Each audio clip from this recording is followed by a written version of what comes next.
वो तेरे पैरों के निशान नहीं थे, वो मेरे पैरों के निशान थे, इसलिए मैं आपके साथ ही हूँ।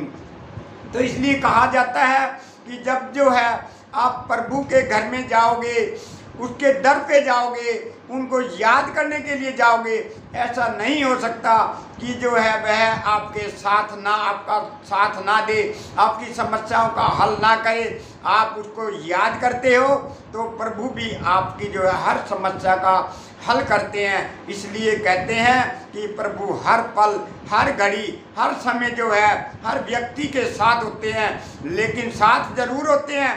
सहायता उनकी की जाती है जो उनको याद करते हैं। फिर भी जो है सहायता सभी की करते हैं, लेकिन जब उनको मन और तन से याद किया जाता है, उनकी तो विशेष रूप से प्रभु जो है सहायता करते हैं, क्योंकि वो उनसे ही जो है सब कुछ मांगते हैं। तो जब मांगते हैं तो प्रभु जरूर देते हैं। इसलिए आपसे भी यही कहूँगा मैं कि आप उस सुबह उठकर यदि जो है आप प्रभु को याद करोगे तो ऐसा नहीं हो सकता कि आपकी जो है हर समस्या का प्रभु हल ना करें, कभी नहीं हो सकता। आप करके देखिए और फिर जो है उनको आजमाइए। क्या आपकी समस्या का पहले क्या समस्याएं थी, अब क्या समस्याएं हैं, किस प्रकार की समस्याओं का आपका हल हो रहा है। तो इसलिए कहा जाता है प्रभु जो है हर पल, हर घड़ी, हर समय जो है हमारे साथ होते हैं। इसलिए हमें प्रभु को कभी, उस परमात्मा को, उस मालिक को, उस वाहिगुरु को हमें कभी